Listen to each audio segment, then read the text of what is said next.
템플릿 파라미터 스코프의 페런트 스코프에 대해서 알아보도록 하겠습니다. 일반적으로 템플릿 파라미터 스코프는 템플릿 파라미터 스코프를 페런트로 갖습니다. 템플릿 파라미터 스코프가 아닌 스코프는 템플릿 파라미터 스코프가 아닌 스코프를 역시 페런트로 갖습니다. 물론 가장 작은 영역에 대해서 페런트로 설정이 됩니다. 결국 템플릿 파라미터는 템플릿 파라미터하고 연결이 되어지는 거고, 템플릿 파라미터가 아닌 경우는 아닌 경우와 서로 연결이 되어지는 겁니다. 관련된 내용을 그려보도록 하겠습니다. 클래스 스코프가 있습니다. 클래스 스코프가 있습니다. 네임스페이스 스코프도 있고요. 그 안으로 들어가게 되면 블락 스코프도 있고 펑션 파라미터 스코프도 있습니다. 이런 식으로 차례차례 체인이 형성이 되어지는 겁니다. 이런 식으로 페런트 관계가. 그리고 템플릿 파라미터 스코프는 여기 있고요. 템플릿 파라미터 스코프는 여기 있습니다. 그래서 이런 식으로 이렇게 페런트 관계를 형성합니다. 결국 독립적으로 페런트 관계를 형성하고 있는 걸 알 수가 있어요. 이럴 때 서로 왔다 갔다 해야 되는 일이 벌어지겠죠. 그럴 때 정의되는 용어가 여기 보면 연관되어 있다는 용어를 통해서 정의를 합니다. 어떤 식으로 정의를 하고 있는지 보도록 하겠습니다. 일단 일반 스코프 하나를 가져와요. 클래스 스코프를 가져오고, 예를 들어 가져오고 난 다음에 연관되어 있다라고 하면서 템플릿 파라미터 스코프를 얘기합니다. 즉 이너 클래스에 연관된 스코프는 여기 있는 템플릿 파라미터 스코프가 되는 거예요. 또 거꾸로도 언급을 합니다. 일단은 템플릿 파라미터 스코프를 언급을 하면서 템플릿 디크레어드로 써있죠. 템플릿으로 선언된 거에 대한 스코프를 얘기를 하면서 아웃모스트 스코프, 그 내부에서 가장 큰, 결국 여기 있는 이너 클래스를 의미할 겁니다. 그러니까 이런 식으로 언급합니다. 템플릿 파라미터 스코프에서 일반 스코프로,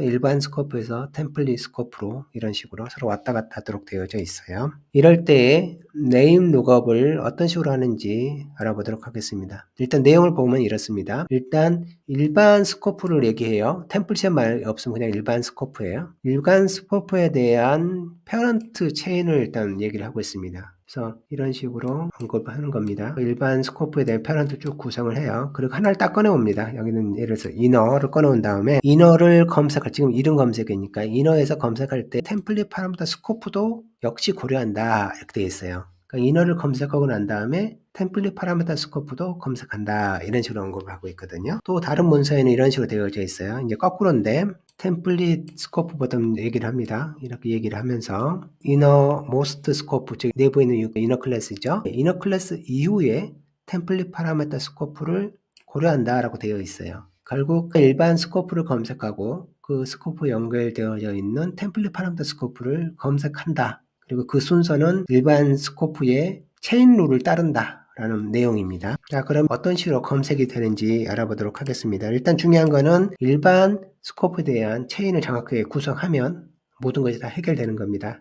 자, F라는 함수에서 뭔가를 검색하는 거예요. 그 검색하는데 어떤 식으로 검색하는지 궁금한 거죠. 그래서 블락 스코프가 일단 검색하고요. 그 다음에 펑션 파라미터 스코프, 클래스 스코프 이렇게 검색해서 올 겁니다. 근데 클래스 스코프에서 연관된 게 있네요. 그래서 여기서 한번 이쪽을 딱 치고 들어갈 거예요. 그 다음에 아우터 클래스, 근데 아우터 클래스가 연관되어져 있는 템플릿 파라미터 스코프가 있는 이때 한번 딱 치고 들어갈 거예요. 그 다음 네임스페이스, 글로벌 스코프로 빠져나가는 겁니다. 그래서 여기서 이런 식으로 한번 치고 들어가는 데만 이렇게 연결해주면 검색 순서가 다 정의가 되어지는 거예요. 쭉 따라서 람다도 알아보도록 하겠습니다. 블락 스코프가 있고 그 다음에 펑션 파라미터 스코프가 있습니다. 다음에 람다 스코프가 있잖아요. 그 다음에 연관된 템플릿 파라미터 스코프가 있는 거예요. 그래서 여기서 한번 빠져나가고 그 다음에 블락 스코프죠. 그 다음 펑션 파라미터 스코프 이런 식으로 쭉 흘러가서 마지막에 빠져나갈 겁니다. 그럴 때 연관되어져 있는 거는 람다 스코프는 찾고 난 다음에 템플릿 파라미터 스코프가 찾고요. 그 다음에 여기 아우터에 대한 펑션 파라미터 스코프를 찾고 난 다음에 여기 있는 템플릿 파라미터 스코프를 찾게 될 겁니다. 이런 순서를 찾게 된다는 거예요. 그래서 이 규칙에 따라서 나머지를 풀어보도록 하겠습니다. 일단 T를 찾고 싶은 거예요. 클래스 스코프를 일단 검색할 겁니다. 그리고 검색하는데 베이스 클래스가 있는데 가야 되는데 보니까 T에 의존하고 있네. T에 의존하는 이런 경우는 물론 그 안에 T가 있어요. 내부에 T가 있지만 T에 의존하고 있어요. 그래서 어떤 T인지는 알 수가 없어요. 최종적으로는. 그래서 이쪽은 검색하지 않습니다. 그리고 여기 있는 연관된 이 T를 검색해서 그 다음에 전역으로 가게 됩니다. 그래서 이 T는 템플릿 파라미터 T가 됩니다. 다음의 경우를 보도록 하겠습니다. 여기서 T가 역시 궁금한 거예요. 그 블락 스코프 검색하고요. 펑션 파라미터 스코프 검색하고요. 그 다음에 클래스를 검색하는데 베이스 클래스를 갔더니 T가 있어요. T가 여기서 발견이 됐어요.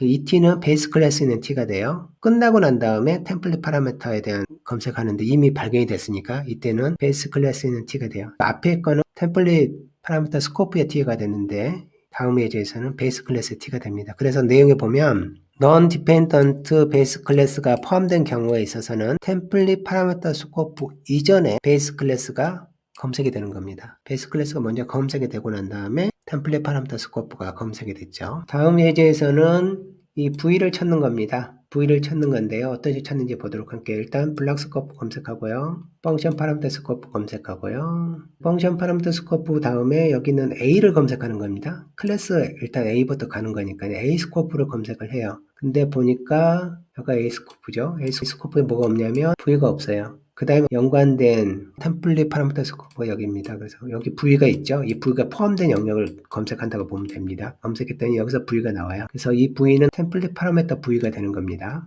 이렇게 올라오니까요. 그 다음엔 N으로 갑니다. N으로 가는데 여기에 V가 있어요. 즉 N의 V가 있지만 그 전에 템플릿 파라미터 스코프에서 V가 있으니까 원자 이름을 사용하게 됩니다. 그래서 여기는 V는 템플릿 파라미터 스코프의 V가 됩니다. 다음의 경우는 두 개의 이름을 검색하는 겁니다. B하고 C를 검색하는 거죠. 그래서 다소 복잡할 수가 있습니다. 일단 블락 스코프 검색하고요. 그 다음에 펑션 파라미터 스코프를 검색합니다. 근데 이 펑션 파라미터 스코프 끝나고 나서 보니까 이 C가 연관된 템플릿 파라미터 스코프가 되는 거예요. 그래서 여기서 C를 찾아냅니다. 따라서 여기서 C가 결정이 났어요. 이 C는 여기는 C입니다. 자, 그 다음에 또 흘러가 보겠습니다. 이제 A로 갑니다. A에서 B를 찾겠죠. 근데 C가 있는데 이미 찾은 거고, 그래서 여기는 C가 되지는 않고요. 그런데 B도 가겠죠. B도 검색할 겁니다. 또 검색하는데 여기는 B는 베이스 클래스 B가 돼요. 베이스 클래스 찾았으니까. 그 다음에 템플릿 파라미터 스코프를 검색을 하는데 이미 B는 베이스 클래스 찾았거든요. 그래서 이 B는 베이스 클래스가 되는 겁니다. 여기 템플릿 B가 되는 것이 아니라 이 C는 여기 C가 되고요. 그래서 이런 식으로 찾게 됩니다.